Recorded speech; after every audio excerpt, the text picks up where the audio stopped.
Señoras legisladoras, señores legisladores, tengan ustedes muy buenos días. Sabiendo el número, vamos entonces a dar inicio a la sesión, dando cumplimiento con lo que establece el artículo 49 de la Cámara de Senadores.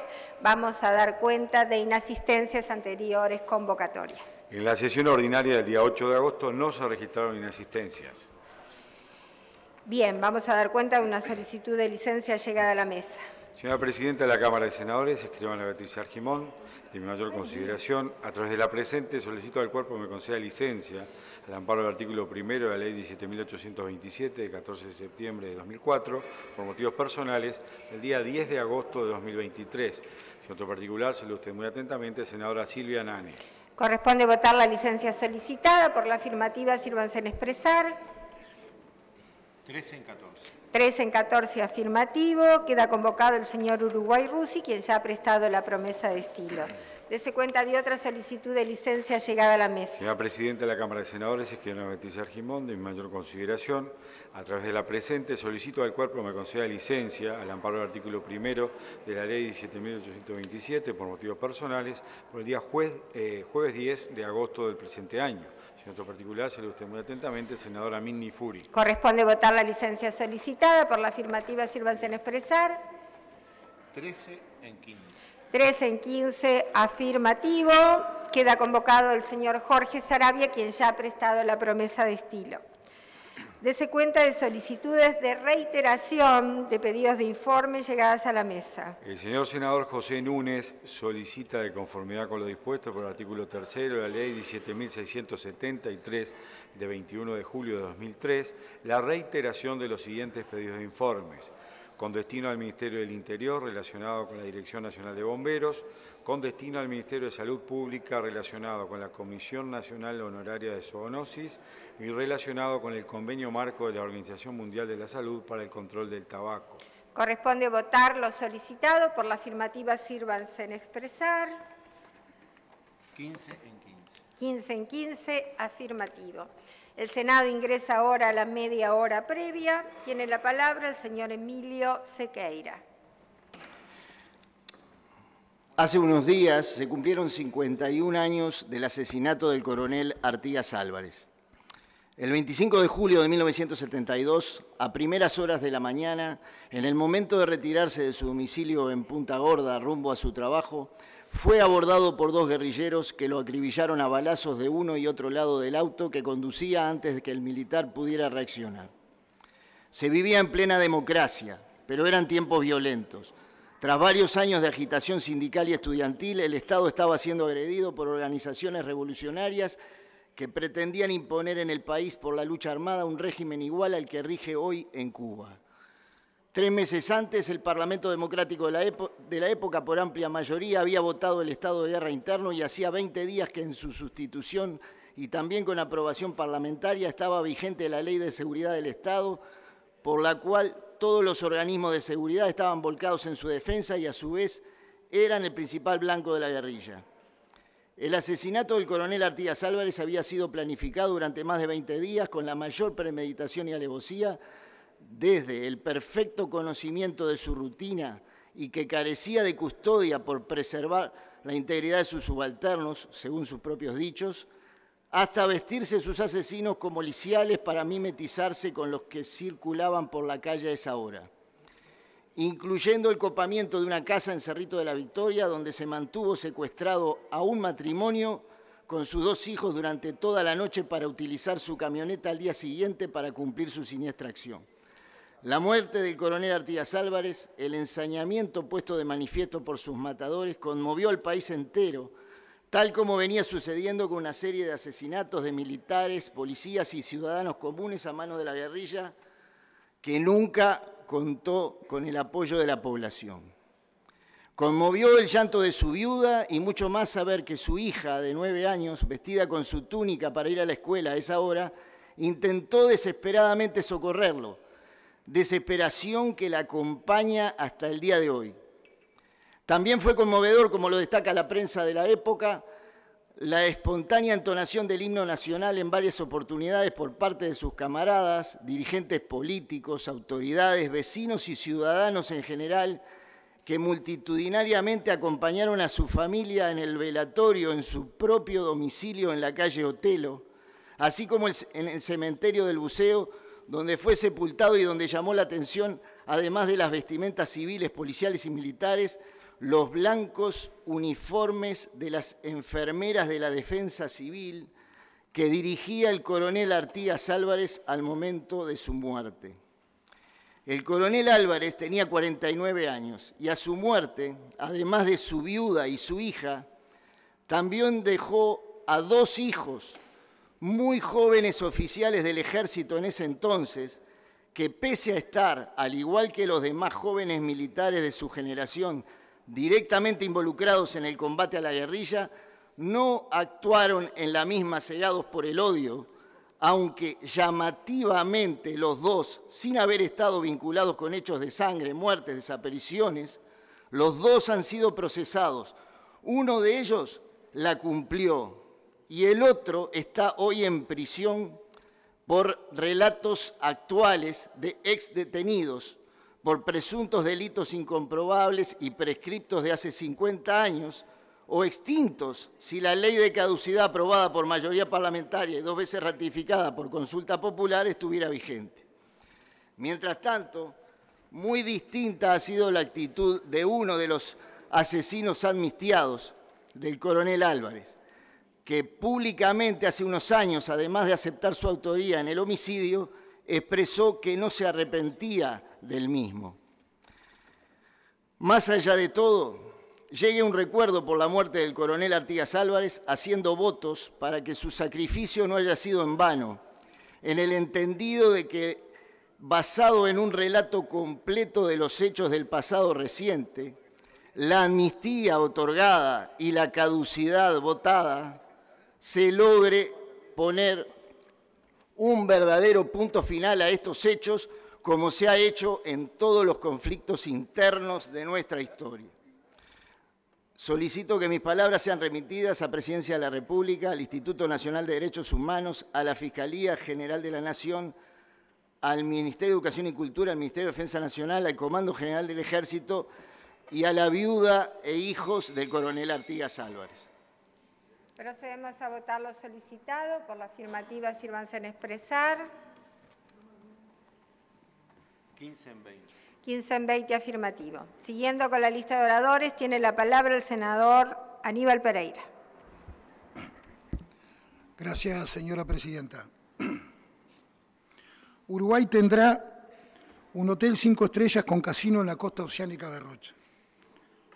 Este fue el anuncio que el 15 de septiembre del 2020, en el departamento de Rocha, el Gobierno Nacional, con el señor Presidente de la República a la cabeza, anunció de ese proceso en el cual el Gobierno priorizaba como una de las políticas centrales en materia turística para el país. Este anuncio aún está en la página de Presidencia de la República y de esa fecha a hoy, posteriormente, sucedieron otros anuncios de otros hoteles 5 estrellas en diferentes puntos del país, que hasta el día de hoy solamente tenemos eso, anuncios y pocos procesos concretos de inversión privada que los concreten. Entendemos necesario, sobre todo después de lo que significó la pandemia, estos anuncios fueron en plena pandemia, en septiembre del 2020, que el sector turístico ha sido uno de los sectores más castigados y obviamente necesitamos, como país, políticas claras de fortalecimiento en cuanto a cuál es el rumbo que en esa materia vamos a tomar, en clara articulación con los privados, obviamente. Pasados 3 años, podemos hacer el relato de todos los diferentes anuncios que se han hecho concretamente con respecto al posible Hotel 5 Estrellas en Rocha, que iba a tener 150 habitaciones, que iba a estar en La Coronilla, que iba a estar en El Chuy, que iba a estar en La Paloma. Efectivamente se hizo un llamado, efectivamente hubo quienes se presentaron, pero en esa presentación de los llamados encontramos algunas propuestas que eran hasta plagios de hoteles ya instalados en otro punto del país, por lo tanto, en otro punto de otros continentes. Por lo tanto, entendemos de la importancia de lo que significa una inversión de esa magnitud en materia turística, pero lo que necesitamos es definiciones claras que conduzcan a un proceso que definitivamente termine en inversiones que se concreten. Esa es la expectativa de todos los uruguayos, no creo que haya ninguno que discrepe con eso. Hace pocas horas el señor presidente de la República anuncia y firma un nuevo llamado en el cual en este hay un nuevo componente que si bien en los anteriores estaban planteados como anuncios, en este definitivamente se ubica un lugar y se plantea la venta de un predio estratégico que es propiedad del Estado, está bajo la órbita del Ministerio de Transporte y Obras Públicas, que está hoy destinado como reserva de desarrollo portuario y a su vez allí tiene enclavado una propuesta de desarrollo turístico. Entendemos que para ese anuncio que se hace a privado tiene que haber mínimamente por lo menos una información en este ámbito a las comisiones de turismo, a quienes operan en ese sector, pero en el caso de la venta de la tierra claramente tiene que haber una decisión parlamentaria para eso. Por lo tanto, entendemos que tiene que haber un proceso de diálogo para saber a dónde conduce este proceso y que no termine, como hasta ahora ha venido siendo así, en solamente anuncio y se estire algo que aún está en la página de Presidencia como un hecho a concretar. Por lo tanto, a su vez teniendo en cuenta que el sector turístico necesita de señales claras por la situación que se está viviendo, volvemos a plantear la necesidad de generar políticas de incentivos por la disparidad que hay cambiaria con la Argentina particularmente, que se generen atractivos para que el turismo nacional pueda visitar las propuestas turísticas de nuestro país. Hoy el sector turístico necesita señales en ese sentido y necesitamos políticas de corto, mediano y largo alcance que definan una estrategia concreta. Por lo tanto, por los dos caminos que acá entendemos que hay que transitar. La búsqueda de inversiones necesarias, pero por otro lado sostener quienes son y han sido hasta ahora los que han soportado el embate más grande desde la pandemia y el sector más castigado que es el sector turístico. Señora Presidenta, solicito que nuestras palabras sean enviadas al señor Presidente de la República, al Ministerio de Turismo, a la CAMTUR, a la Corporación Rochense de Turismo, al Centro Comercial de Chuy, a la Liga de Fomento de La Paloma, a la Junta Departamental de Rocha y a las comisiones de turismo de ambas cámaras. Procedemos a votar lo solicitado. Por la afirmativa, sírvanse en expresar. 19 en 20. 19 en 20, afirmativo. Tiene la palabra el senador Juan Castillo. Gracias, señora Presidenta. Nuestro pueblo, en especial las y los jóvenes organizados en el movimiento estudiantil, se encuentran en estos días previos en la antesala del Día de las y de los Mártires Estudiantiles. Por eso, desde el Frente Amplio y de nuestro partido queremos recordar y homenajear a través de esta humilde intervención a las y a los estudiantes caídos en defensa de la educación pública y de la democracia. La historia del movimiento estudiantil viene de muy lejos. La FEU es una de las organizaciones populares más longevas, con 94 años, y hay gremios estudiantiles con más de 100 años de vida. El movimiento estudiantil siempre ha estado al lado de las luchas de su pueblo. Por ejemplo, fue un protagonista central en la lucha contra la dictadura de Terra. Ese protagonismo se hizo mayor todavía a mediados del siglo pasado. En 1958 el movimiento sindical y el movimiento estudiantil lograban juntos la conquista histórica de la Ley Orgánica de la Universidad de la República. De esas luchas nació la consigna que hasta hoy todavía se repite con orgullo: obreros y estudiantes unidos y adelante. En 1968, 10 años después, en medio de una crisis económica, social y política, donde hubo grandes movilizaciones populares y de la represión del gobierno como respuesta, la policía, en un hecho inédito, ingresa a varias facultades violando la autonomía de la universidad. La FEU, con la solidaridad del movimiento sindical, sale a la calle en defensa de la universidad, de la libertad, de la democracia y también reclamando presupuesto. El 12 de agosto del 68 se realiza una manifestación relámpago en la puerta de la ex Facultad de Veterinaria. La policía reprime la manifestación y un balazo disparado por el oficial Enrique Tejiachí hirió al liberarse. Lo trasladaron al hospital de clínicas, pero a pesar de todos los esfuerzos del personal de salud, muere en la tarde del 14 de agosto del 68. Liber fue el primer mártir estudiantil. Lo seguiría una larga y dolorosa lista de muchachas y muchachos asesinados y desaparecidos por la represión, por el terrible delito de luchar por la libertad y en defensa de la educación pública. La muerte de Liber conmovió al Uruguay y a decenas y decenas de miles de personas luego que participaron en su sepelio. Liber tenía 29 años. Era estudiante de la Facultad de Odontología de la UDELAR, militante de la FEU y de la UJC. Nuestros mártires luchaban por la pública felicidad, esa misma utopía que fue el sostén y la esperanza para que cientos de estudiantes pudieran resistir los arrestos y las torturas, y la cual hoy en día nos siguen convocando a reclamar verdad y justicia por aquellos estudiantes desaparecidos y asesinados. Por eso, cada 14 de agosto es un día de conmemoración y de homenaje a las mártires estudiantiles, a los mártires estudiantiles que viven en la memoria de nuestro pueblo. Y es también un momento en que las y los estudiantes plantean las demandas del hoy.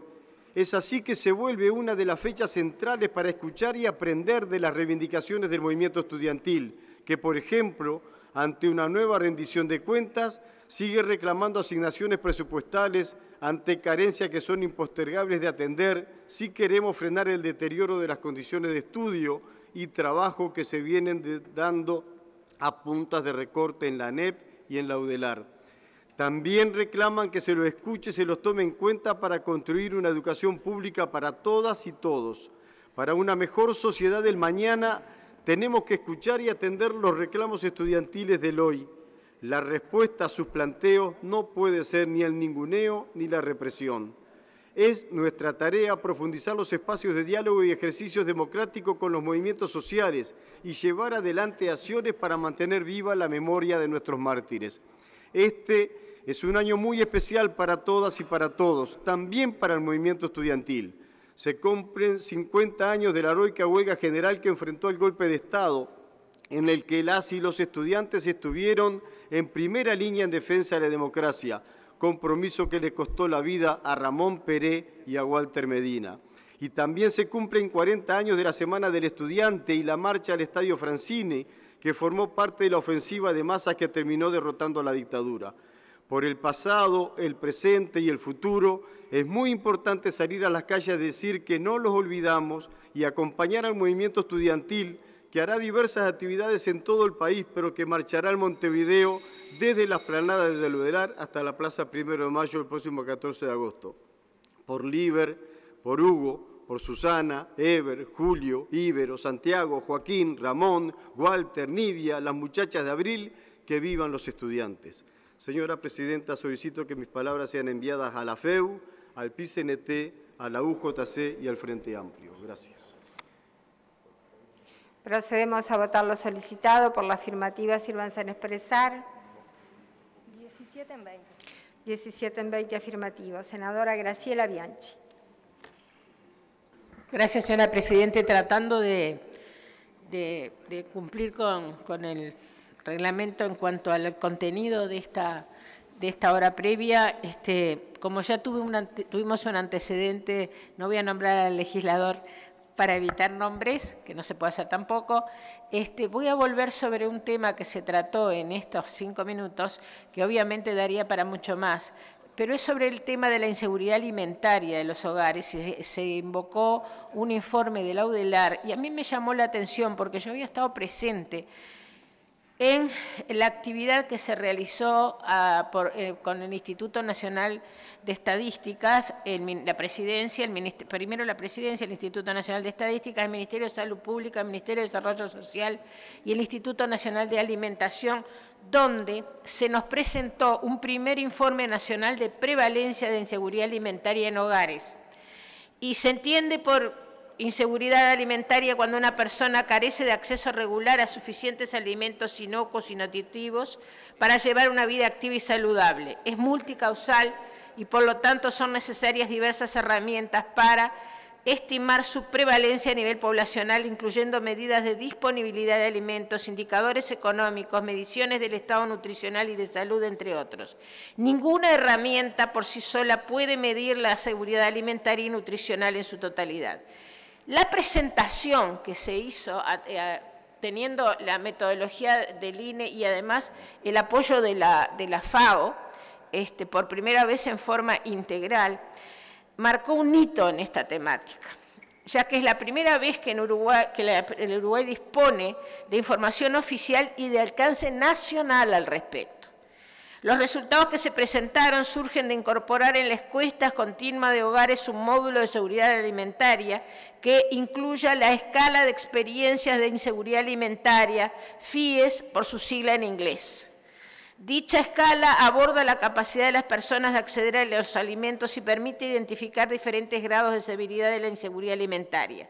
Para la incorporación de este módulo de seguridad alimentaria en la encuesta continua de hogares se realizó un convenio entre el Instituto Nacional de Estadística, el Ministerio de Desarrollo Social, Instituto Nacional de Alimentación, INDA y Ministerio de Salud Pública. Se contó además con el asesoramiento de la Organización de las Naciones Unidas para la Alimentación y Agricultura, como lo dije, la FAO, y el Núcleo de Alimentación y Bienestar de la Universidad de la República, o sea que la Universidad de la República participó como parte de este informe. Uruguay por primera vez midió la inseguridad alimentaria a través del Instituto Nacional de Estadísticas el año pasado. La primera vez. Este año se hace de nuevo. En los últimos años se comenzó a utilizar la escala FIES, desarrollada por la FAO, como el instrumento de referencia para la medida de la inseguridad alimentaria. Esta escala es uno de los instrumentos recomendados por la ONU para dar seguimiento al Objetivo de Desarrollo Sostenible 2, con mayúscula, Objetivo de Desarrollo Sostenible 2, de, comillas, poner fin al hambre, lograr la seguridad alimentaria y la mejora de la nutrición y promover la agricultura sostenible, cierro comillas. Según FAO, somos el mejor país de la región en seguridad alimentaria. Hubo más inseguridad alimentaria en años como el 2016 que en 2020, año de la pandemia, y esto fue determinado por la FAO. Incluso tenemos el material que lo ponemos a disposición de los legisladores que se nos fue entregado en ese momento. Según estos datos, de acuerdo a las gráficas, en el año 2020 la inseguridad alimentaria severa afectó el 8.6% de la población, 298.000 personas, y la inseguridad moderada severa afectó el 25% de la población. Si bien en Uruguay se incrementó la inseguridad alimentaria, ha logrado un mejor comportamiento que el resto de los países de la región. El Plan de Atención Territorial, conocido como PAT, es para atender problemas estructurales de años en nuestro país en materia de alimentación. Es el nuevo plan y tiene una gran aprobación nacional e internacional. El índice, estudio que lleva adelante el Instituto Nacional de Estadística, por ejemplo, en 2018 determinó que el 37% de niños de 0 a 4 años en situación más vulnerable padecía de inseguridad alimentaria. A pesar de todo eso, es justamente en función de los problemas de años, con un INDA desmantelada, que se diseñó el nuevo plan. Es importante destacar que por tratarse de la primera vez que se mide, que se mide la inseguridad alimentaria en hogares a nivel nacional a través de la encuesta continua de hogares, los resultados no son comparables, que eso fue lo que más se nos insistió por todos los técnicos que estaban en esa presentación, nacionales e internacionales. Reitero, los resultados no son comparables con estudios anteriores. Gracias, señora Presidente. Le pido que mis palabras sean enviadas a Presidencia de la República, al Ministerio de Desarrollo Social, al Instituto de Estadísticas y donde usted más se el Ministerio de Salud. al Ministerio de Salud. Y si me permite, senadora, a la comisión bicameral, porque me parece que es importante que si por primera vez se está midiendo este indicador, la comisión lo pueda considerar. Perfecto. Procedemos a votar. Muchas gracias. Gracias.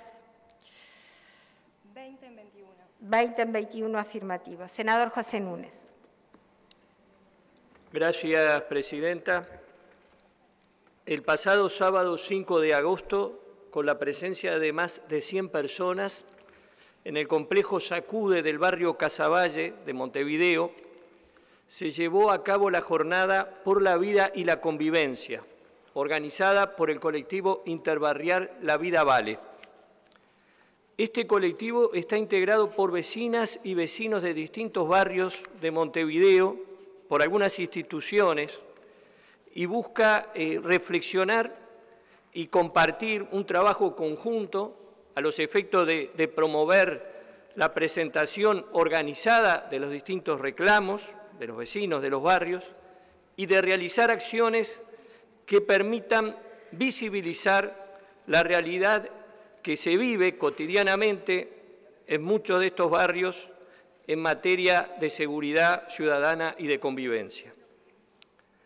Lavidavale.uy surge a partir del asesinato el 5 de agosto de 2022 en el barrio Marconi de dos jóvenes, Micaela Pereira, de 29 años, que en ese momento estaba yendo a trabajar, madre de 4 hijos, y Gabriel Melgarejo, de 25 años, que estaba yendo a hacer un mandado. Los que quedaron fueron mortalmente heridos en el medio de una balacera entre bandas de la zona. La jornada por la vida y por la convivencia, que se realizó el sábado 5 de agosto, fue declarada de interés departamental por la Junta Departamental de Montevideo y constó de las siguientes etapas. En primer término, se presentaron diversas experiencias de colectivos sociales que llevan adelante un trabajo diario en su territorio para reducir la violencia en sus múltiples manifestaciones y generar mejores condiciones para la vida digna.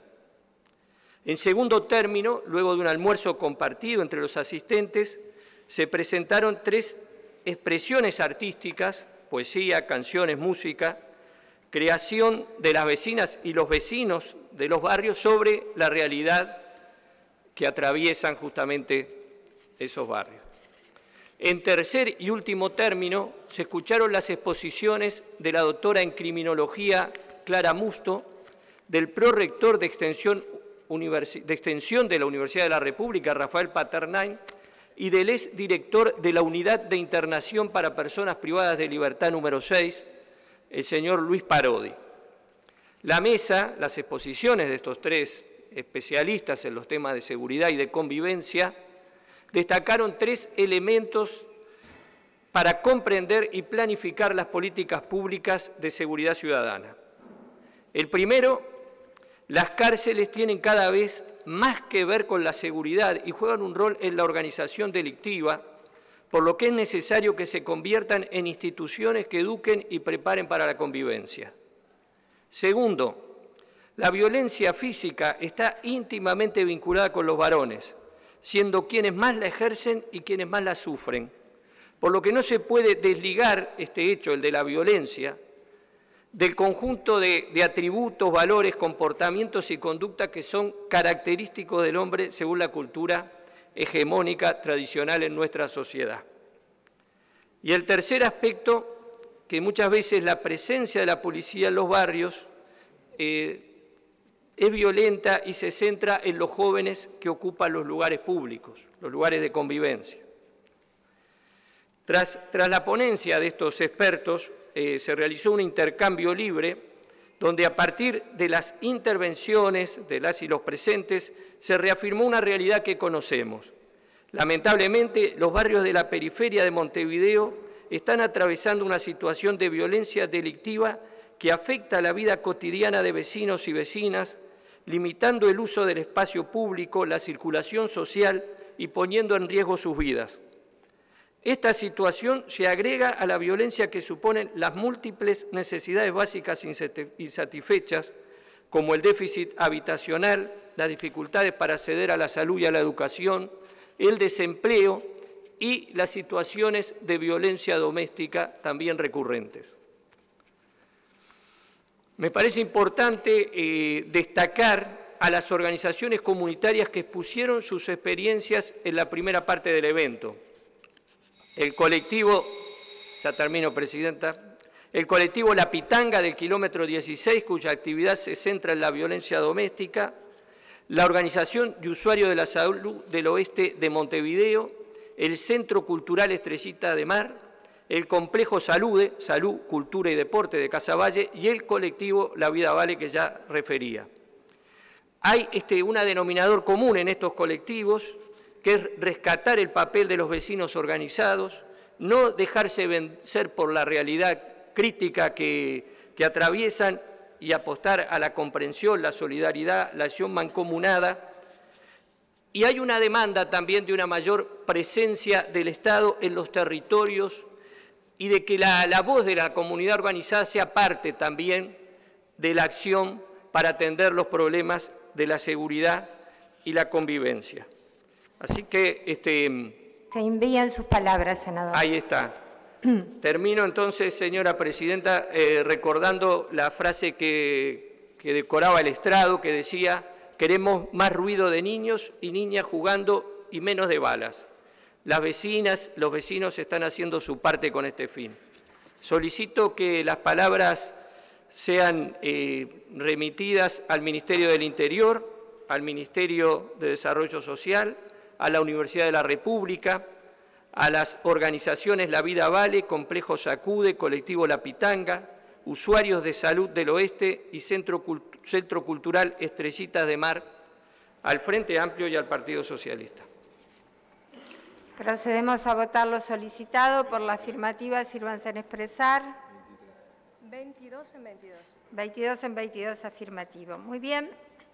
El Senado ingresa ahora a la consideración del orden del día. El primer punto tiene que ver con la carpeta 1034, en la cual se declara el día 13 de agosto de cada año el Día de los Tripulantes de Helicópteros Militares. Para su informe tiene la palabra el senador Marcos Metol. Muchas gracias, señora presidenta. Bueno, tengo el enorme gusto de informar sobre este proyecto de ley para declarar el 13 de agosto el Día de los Tripulantes de Helicópteros Militares. Este proyecto es obra de mi correligionario, el diputado Sebastián Cal, que le ha puesto mucha dedicación y entusiasmo al tema, porque es un conocedor del tema aeronáutico. El próximo 13 de agosto se cumplirán 30 años del incendio en el Palacio de la Luz. Esa noche del año 1993, el fuego azotó los pisos 8, 9 y 10 del edificio, provocando momentos de mucha angustia y arrebatando lamentablemente la vida de 5 mujeres. Los bomberos intentaron ingresar por las escaleras para realizar el rescate, pero las llamas eran de gran magnitud y no lo permitieron. Eso hizo que fuera necesario efectuar las coordinaciones pertinentes para realizar el rescate aéreo, para lo que se contactó a los integrantes del Escuadrón número 5 de la Fuerza Aérea Uruguaya, que utilizaron un helicóptero Bell 212. Los rescatistas tuvieron que realizar maniobras complejas y arriesgadas debido a la cortina de humo que afectaba la visibilidad. Tuvieron que dominar la velocidad del viento, los túneles de aire hirviendo que generaban las llamas que salían del edificio y la inmensa oscuridad entre la noche y el humo. La valiente acción de los pilotos de la Fuerza Aérea y los bomberos permitió salvar la vida de 5 personas que se encontraban atrapadas en la azotea. Voy a nombrar a estas personas que fueron salvadas. Entre ellas estaba la señora María Delma Vera, el señor Luis César Nazareno y el señor Manuel Gómez.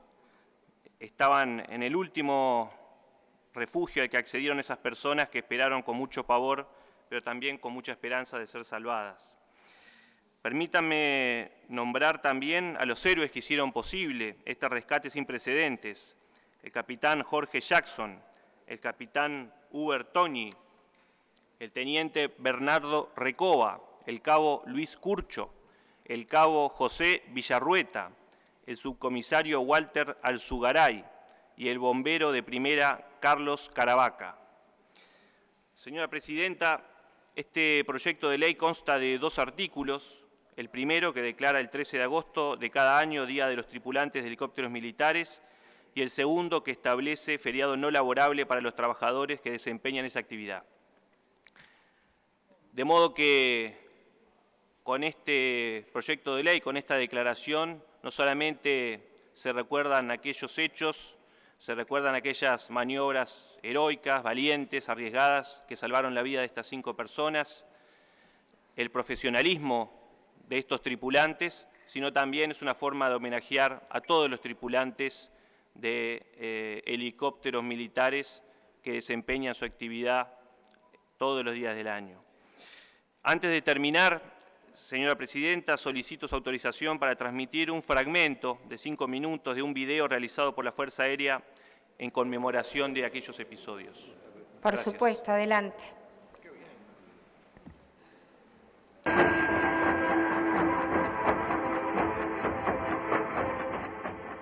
A las 5:10 de la madrugada, el helicóptero, al mando del capitán Jackson, sobrevoló el edificio en llamas. El rescate, que se suponía difícil, era casi imposible.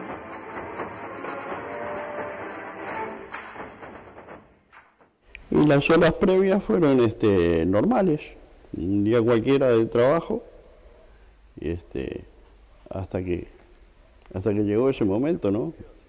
Te cuento si yo estaba en el turno de la noche, pero ese día, las 3 de la mañana, llaman por teléfono. Levanto, sala de máquina, y me llama una muchacha, María, escúchame, baja rápido porque se está prendiendo. No podía creer lo que estaba mirando. Aquello era fuego y los vidrios que se rompían y todo. Y yo digo, ¿y ahora qué hago? ¿Qué hago? Buscando la vuelta, me voy para la azotea. Le digo, bueno, si esto viene mal, al irme a la azotea tenía los tanques de agua.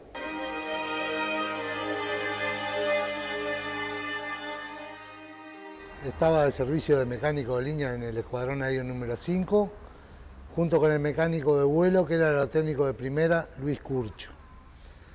Ese día, en hora de la madrugada, sonó la alarma de emergencia y cuando llegamos al helicóptero se nos informa que había un incendio de enormes proporciones en un edificio de Montevideo. Al recibir la noticia, yo fui quien recibió la primera llamada en el Centro Coordinador de Rescate.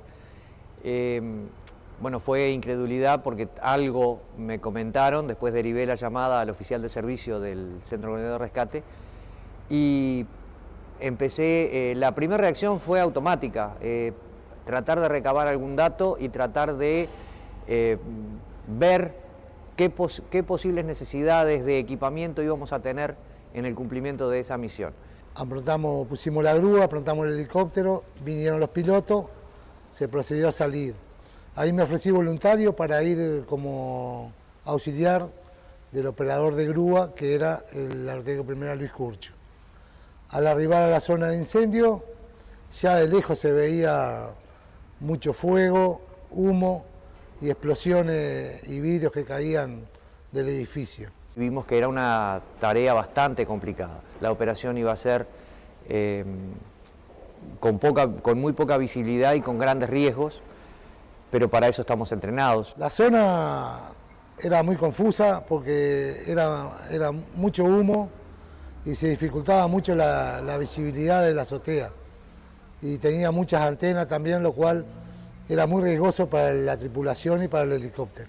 Buscar el lugar donde hubiera menos humo, es decir, ponernos casi con el viento de cola. Aeronáuticamente sabemos que no es muy adecuado, pero era la forma como el humo se disipaba. Como pescar en el humo. Sí, eso se me ocurrió porque en algunos momentos el operador de grúa, el cabo Curcho, decía que perdía de vista el penetrador, o sea que el penetrador entraba al humo y mediante las señales que ellos nos hacían con la linterna sabíamos que estaban trabajando en la azotea. Una vez que tenían a la gente asegurada en el penetrador nos hacían nuevamente señales y comenzábamos a izarlas sin saber qué estábamos izando. ¿A quién se elige primero? Al más joven. ¿Por qué? Al más fuerte y al que tiene más posibilidades de salvarse. Elegí los dos hombres más jóvenes primero, ¿no? Que eran los que tenían más posibilidades.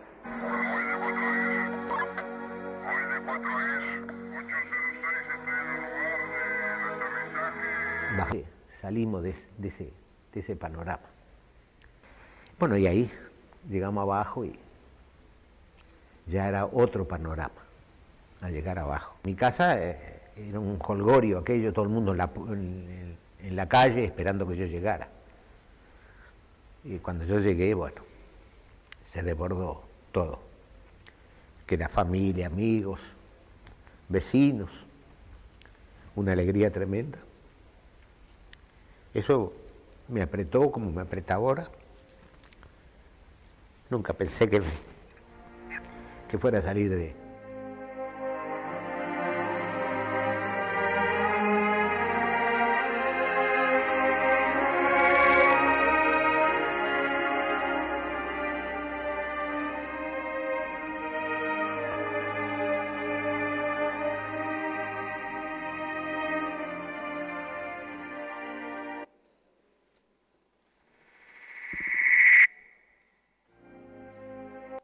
Bueno, muchas gracias, Presidenta. Es cuanto tenía para decir, de modo que desde la Comisión recomendamos la aprobación de este proyecto.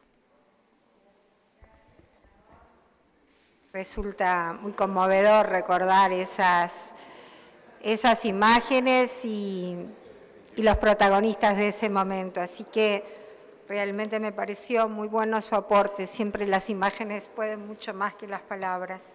Procedemos a votar entonces en general el proyecto de ley. Por la afirmativa, sírvanse en expresar. 28 en 28.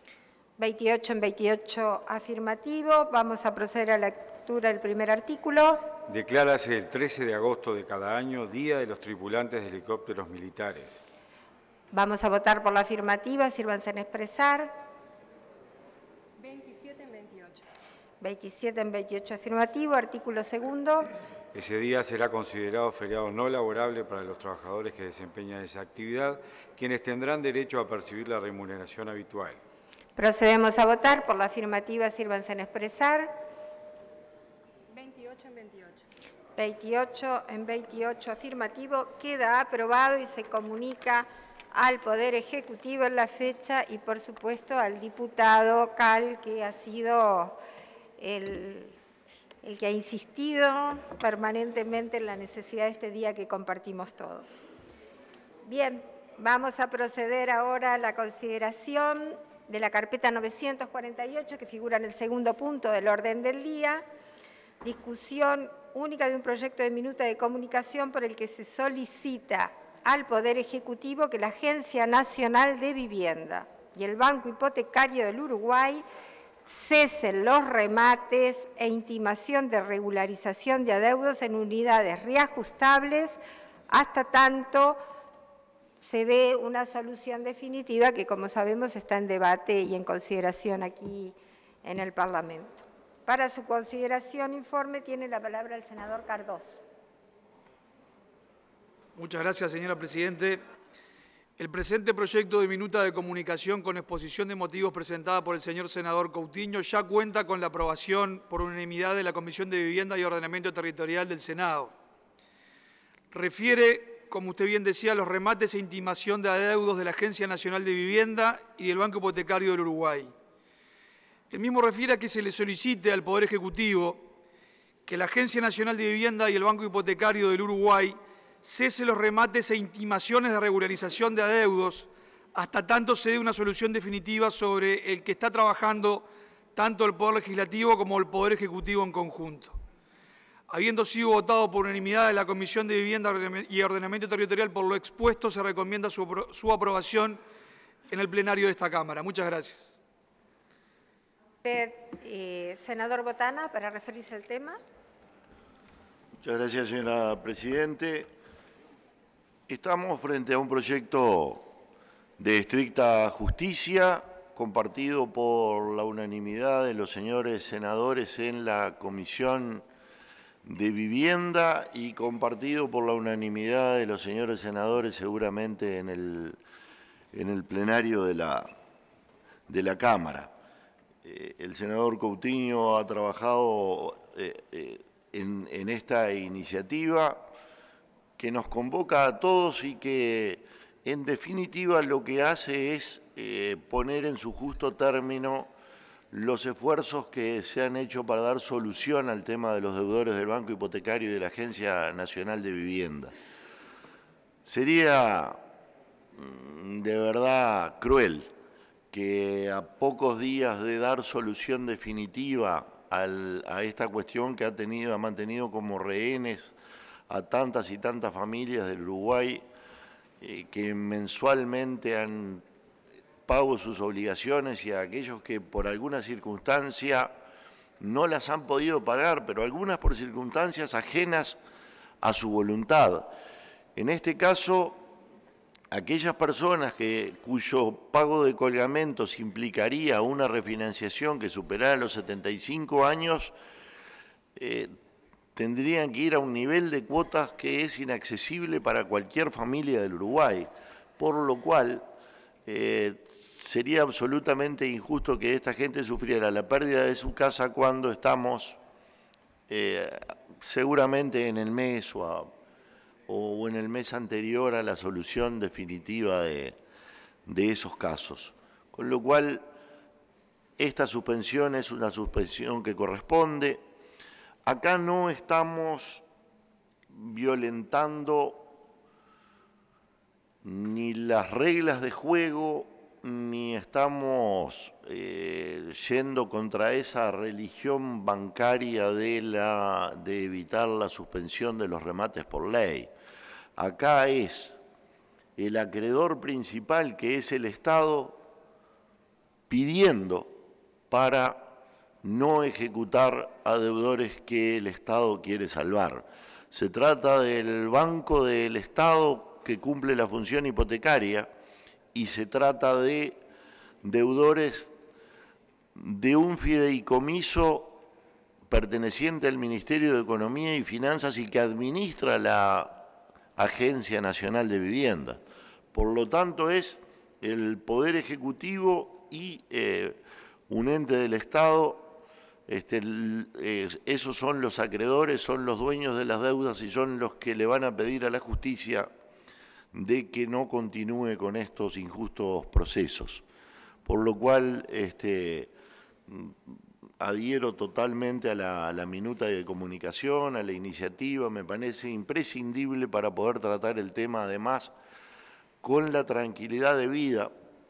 Debemos formular un proyecto o debemos formular una ley que sopese muchos aspectos y para eso se necesita hacerla con calma y no apresurados por la presencia de inmediatos remates y gente que en este país puede quedar sin techo. Por lo cual también pido a la Cámara que lo que ya estamos todos dispuestos a hacer, que es a votar de modo unánime este proyecto. Gracias. Senadora, lo que estaríamos agregando, la voluntad del Senado de la República en su totalidad frente a lo que se está solicitando, ¿no?, de voluntades.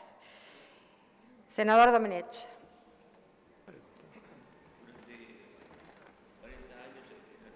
A ver, un momento, ahora sí. Durante 40 años ejercimos la función notarial y hoy jubilados reconocemos que la extrañamos y tuvimos intenso contacto con el Banco Hipotecario del Uruguay, institución que a lo largo de su casi centenaria historia cumplió un papel fundamental en que nuestro país se destaque entre los países del mundo como un país de propietarios. Muchísimos compatriotas hicieron realidad el sueño de la casa propia con la financiación obtenida a través del Banco Hipotecario. Seguramente un gran porcentaje de las familias de los senadores aquí presentes han conseguido adquirir una vivienda a través de las líneas de crédito que en su momento tenía el Banco Hipotecario. La presencia del Estado en esa materia ha sido fundamental para que en el Uruguay mucha gente hiciera realidad el sueño de la casa propia. Lamentablemente, a partir de 1985, malas administraciones y reajustes de esa unidad de valor que fue la unidad reajustable y las unidades de valor que le sucedieron, que no se compadecieron con los ingresos de los deudores, han llevado a una situación de enorme apremio a miles de compatriotas que pretendieron también cumplir con ese sueño de la casa propia. Y debemos decir que nos alegra que haya varios proyectos pretendiendo resolver este problema, porque además ello pone en evidencia que en situaciones como estas la ley no pone en riesgo la seguridad jurídica ni la intangibilidad de los contratos, ni ninguno de esos dogmas que se pretenden erigir para colocar barreras muchas veces interesadas a la solución de los problemas reales de la gente. Así que nosotros con mucho entusiasmo vamos a adherir a esta minuta de comunicación con la esperanza de que subsista el banco hipotecario en el mercado de los créditos hipotecarios, porque el Estado en el Uruguay, en un país chico como el nuestro, tiene la obligación de hacerse presente para que la gente pueda hacer efectivo su derecho a la vivienda, y entendemos que además debe resolverse una situación de apremio que viven miles de compatriotas y que durante años han visto cómo los diferentes gobiernos han permanecido indiferentes frente a una problemática que es la angustia de muchos hogares. Gracias, señora presidenta. A usted, senador. Bien, si les parece... Sí, senador Sabini. Vamos a acompañar esta minuta. No queremos ingresar, como se nos ha invitado por el senador preopinante, al debate de fondo, ya que eso lo estamos haciendo en la comisión, discutiendo los proyectos que han presentado los legisladores y un borrador que han presentado en la comisión, que supone, sí, la fusión del Banco Hipotecario con el Banco República. No queremos hoy debatir la gestión de los créditos, de las deudas y de todo el sistema público de vivienda.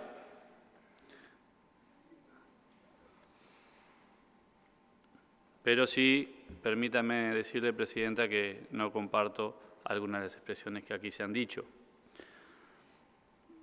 Sí entiendo que esta minuta es de orden, en la medida que se está buscando una solución de carácter definitivo para aquellas familias que efectivamente tuvieron voluntad de pago y que por lo tanto lo que estamos intentando generar es un proyecto que tenga un carácter de justicia y que no genere nuevas injusticias en este proceso tan extenso y que además podría eventualmente traer otros perjuicios, en la medida que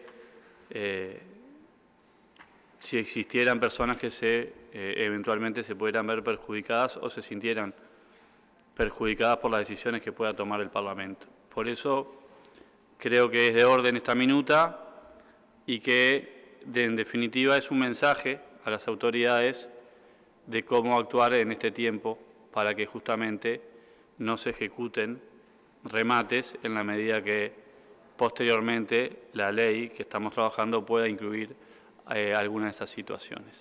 Muchas gracias, presidenta. Usted, senador.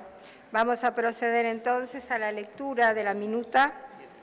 Se solicita al Poder Ejecutivo que la Agencia Nacional de Vivienda y el Banco Hipotecario del Uruguay cesen los remates e intimaciones de regularización de adeudos en unidades reajustables hasta tanto se dé una solución definitiva sobre la que está trabajando el Poder Legislativo y el Poder Ejecutivo en conjunto. Procedemos a votar. Por la afirmativa, sírvanse en expresar. 28 en 28. 28 en 28, afirmativo. Se va entonces a proceder a remitirlo al Poder Ejecutivo. El senador Maía para fundamentar el voto. Gracias, Presidenta. Particularmente entendemos importante que se haya votado por unanimidad de los partidos esta minuta de comunicación, y la refiero particularmente a una situación que se motiva desde hace añares. Yo creo que desde antes que entrar al Parlamento, y particularmente pongo a modo de ejemplo la situación de unas viviendas ubicadas en el departamento de Canelones, en La Paz, en Viale, que ha generado la movilización en distintos años de distintos propietarios y el interés de distintos legisladores y de la Intendencia de Canelones en sucesivos periodos. Es claro que situaciones como esta, donde existe expresa voluntad de pago de las personas que ocupan el lugar, la vivienda, y donde hay una perspectiva que asegure la sostenibilidad del sistema, es parte del mensaje que le estamos enviando al Poder Ejecutivo, que tiene, en este caso, una opinión decisiva sobre el tema. Esta es la razón específica que nos trajo a votar este proyecto, y pongo a modo de ejemplo uno de los tantos que se conocen en el país desde hace larguísimos años, y que ojalá sirva de herramienta para que el Poder Ejecutivo tome medidas en el sentido que hemos señalado. Gracias, Presidenta. Usted, senador, la mesa quiere saludar a niñas, niños y docentes de la escuela número 14 del departamento de Montevideo, quintos años. Les agradecemos que hayan venido a visitarnos. Nos gusta mucho que visiten la Casa de la Democracia, así que esperamos que disfruten el paseo por el Palacio Legislativo. Siguiendo con nuestro orden del día, vamos al punto número 3, que es la carpeta 912, por el cual la Comisión de Asuntos Administrativos informa sobre una solicitud de venia remitida por el Poder Ejecutivo a efectos de designar un cargo de fiscal letrado adscripto de escalafón N. Para su informe tiene la palabra la senadora Bianchi. Gracias, señora Presidenta. Nos referimos a la doctora Viviana Jacqueline Chevalier González. De otorgarse la venia, se le designaría para ocupar el cargo de fiscal letrado adscripto escalafón N. El Poder Ejecutivo, obviamente, quien se dirige a este cuerpo para solicitar la venia que exige el artículo 168, numeral 13 de la Constitución de la República. La persona es propuesta, obviamente, por el director general subrogante de la Fiscalía General de la Nación, el doctor Juan Gómez, actuando dentro de su competencia funcional, de acuerdo a la ley y la reglamentación vigente. Es concursante, está aspirante a este cargo, es concursante, ocupó el lugar número 13, 13º, del orden de prelación del concurso realizado en el año 2022 y fue aprobado por el mismo director general de la Fiscalía. Fue homologado en realidad. Los concursantes que ocuparon los puestos primero y segundo, a saber los doctores Federico Rodríguez González y doctora Mariana Fernández Galo, se tramita la venia por el expediente 2022-11/001/2672. En relación a los concursantes que ocuparon los puestos tercero a décimo, a saber los doctores Isasti, Magallanes, Bardino, Cabrera, Facioli, Saule, Majó y Arévalo, se tramita también el mensaje de venia por expediente administrativo 2022-11/0001-3313. Las concursantes ocuparon los puestos 11 y 12, a saber, Agustina Andrea Santos de los Santos y María José Graciani Martínez. Se tramitan el mensaje de venia por el expediente administrativo 2022-11-001-3659. De acuerdo a lo informado, el Poder Ejecutivo tiene la responsabilidad de analizar la correspondencia legal de la propuesta, así como la oportunidad y mérito de la misma. Realizado este control, es enviado al Poder Legislativo, en este caso Cámara de Senadores, Comisión de Asuntos Administrativos, que estamos analizando cada vez con mayor intensidad los expedientes, en el sentido de no ser, creo que lo mencioné en una sesión pasada, no ser meros homologadores de solicitudes, y estamos tratando de estudiar cada vez más los antecedentes funcionales, como pasa en todas las comisiones. Ponemos como ejemplo, por ejemplo, el caso de los embajadores. En este caso se han cumplido todos los extremos, tanto a nivel de los controles del Ejecutivo como los que corresponden a la Comisión de Asuntos Administrativos. Por eso proponemos al cuerpo, a la doctora Viviana Jacqueline Chevalier González, para que ocupe el cargo de fiscal letrado adscripto Scalafonene. Gracias, señora Presidenta. Vamos a proceder a la lectura del proyecto de resolución. Concédese al Poder Ejecutivo la venia solicitada para designar en el cargo de fiscal letrado adscripto Scalafonene a la doctora Viviana Jacqueline Chevalier González. Procedemos a votar. Por la afirmativa, sírvanse en expresar. 24 en 25. 24 en 25 afirmativo, queda aprobado y se comunica al Poder Ejecutivo en la fecha. Siguiendo con nuestro orden del día, vamos a la consideración de la carpeta 913, un informe de la Comisión de Asuntos Administrativos, también con una solicitud de venia remitida por el Poder Ejecutivo para designar un cargo de fiscal letrado en Montevideo. Senador Charles Carrera para el informe. Muchas gracias, señora Presidenta. Como usted decía, corresponde informar una venia para designación del fiscal letrado de Montevideo Scalafonene de la doctora Mirna Busic Picardo.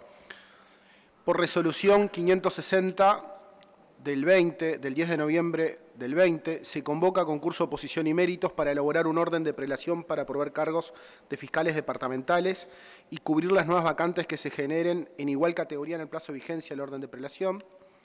Se cumplieron con las formalidades de estilo y se controló toda la documentación y los méritos de la postulante. Nombrándose el tribunal correspondiente, se realiza el concurso de oposición y méritos.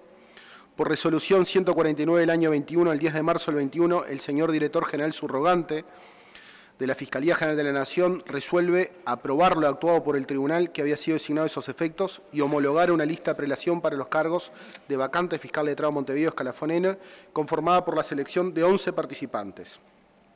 Por resolución 95 del 23 del 2 de febrero del 23, el señor director general subrogante, doctor Juan Gómez, a efectos de cubrir la vacante fiscal letrado, propone al Poder Ejecutivo la designación por vía ascenso a la doctora Mirna Busic Picardo, quien ocupara el 10º lugar del orden de prelación de la resolución aprobada el 10 de marzo del 21, la 149 a que hice referencia. Por mensaje 10 del 23 del 28 de marzo, ante la vacante citada, el Poder Ejecutivo solicita a la Cámara de Senadores se sirva a aprobar la venia requerida por el numeral 13 del artículo 168 de la Constitución de la República,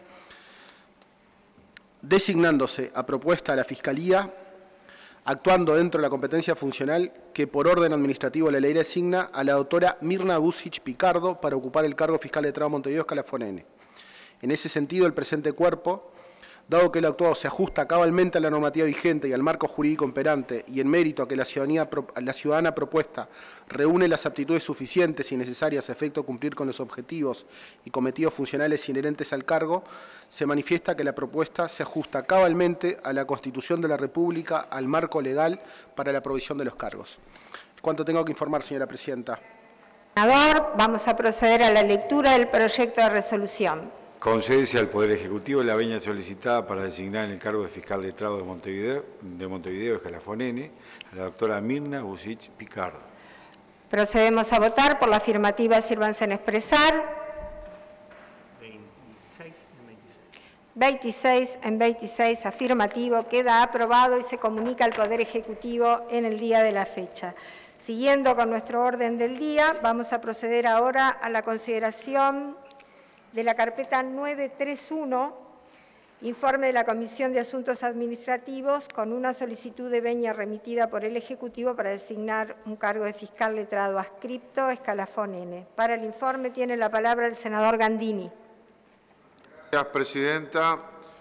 Respecto al tema que usted mencionaba, cumpliendo con la resultancia del concurso público y abierto de oposición y mérito número 200/22, la Fiscalía General propone al Poder Ejecutivo la designación de la concursante que ocupó el 14º lugar del orden de prelación del concurso mencionado, aprobado por resolución del Director General de la Fiscalía General de la Nación, por la resolución 766/2022 de septiembre del 22, y propone a la doctora Paula Prato Acevedo.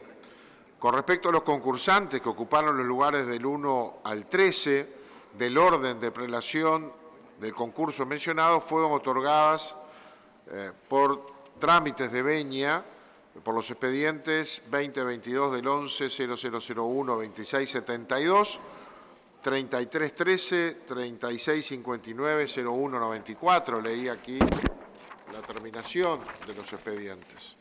Por mensaje del 28 de marzo del 23, el Poder Ejecutivo solicita a la Cámara de Senadores se sirva a aprobar la venia requerida por el numeral 13 del artículo 68 de la Constitución de la República, designándose a propuesta del Director General subrogante de la Fiscalía General de la Nación a la doctora Paula Prato de Acevedo para ocupar el cargo de fiscal letrado adscripto escalafón N. En consecuencia, y en relación a la solicitud referida, dado que la actuante se ajusta a la cabalidad, lo actuado, perdón, se ajusta a la cabalidad a la norma vigente y al marco jurídico imperante, y en atención a que la ciudadana propuesta reúne las aptitudes suficientes y necesarias a efectos de cumplir con los objetivos y cometidos funcionales inherentes al cargo, se recomienda al cuerpo aprobar la venia solicitada. Gracias, Presidenta. Gracias, senador. Vamos a proceder entonces a la lectura del proyecto de resolución. Concédese al Poder Ejecutivo la venia solicitada para designar el cargo de fiscal letrado adscripto, escalafón N, a la doctora Paula Prato de Acevedo. Corresponde votar. Por la afirmativa, sírvanse en expresar. 24 en 25 afirmativo, queda aprobada la venia y se comunica al Poder Ejecutivo en el día de la fecha. Vamos ahora a la consideración de la carpeta 946, informe de la Comisión de Asuntos Administrativos relacionado a una solicitud de venia del Poder Ejecutivo para designar un cargo de fiscal letrado adscripto, escalafón N. Para su informe tiene la palabra el senador Sebastián Sabini. Ahora sí, Presidenta, Montevideo, 17 de abril del 2023, el Poder Ejecutivo tiene el honor de dirigirse a ese cuerpo a efecto de solicitar la venia requerida por el numeral 13 del artículo 168 de la Constitución de la República, para una vez obtenida proceder a la producción de un cargo vacante fiscal letrado escalafón N. La persona para ocupar el cargo es propuesta por el doctor Juan Bautista Gómez, exactamente, actuando dentro de competencia funcional que en el orden administrativo de la ley le asigna. Bueno, esto creo que lo puedo obviar, Presidenta, porque es igual para lo que leí anteriormente. El Fiscal General de la Nación propone, por resolución 033, la designación del concursante que ocupó el lugar número 15 del orden de empleación del concurso mencionado, aprobado por la resolución del Director General 766 del 22. Ahora sí, la doctora Paula Pereira Pamparato. Conforme a lo informado, solicitamos se vote la venia correspondiente y pido disculpas al cuerpo por la confusión. Hoy tenemos muchos proyectos de resolución similar, por eso el tema. Vamos a proceder a la lectura del proyecto de resolución. Concédese al Poder Ejecutivo la venia Concédese al Poder Ejecutivo la venia solicitada para designar en el cargo de fiscal letrado adscripto Escalafonene a la doctora Paula Pereira Pamparat. Procedemos a votar. Por la afirmativa, sírvanse en expresar. 22 en 23 ha quedado aprobado la venia para la doctora Paula Pereira Pamparato de fiscal letrado adjunto y se comunica al Poder Ejecutivo en el día de la fecha. Ahora vamos a pasar a sesión secreta, por lo que pedimos a las barras. ¿Está todo pronto? Bien.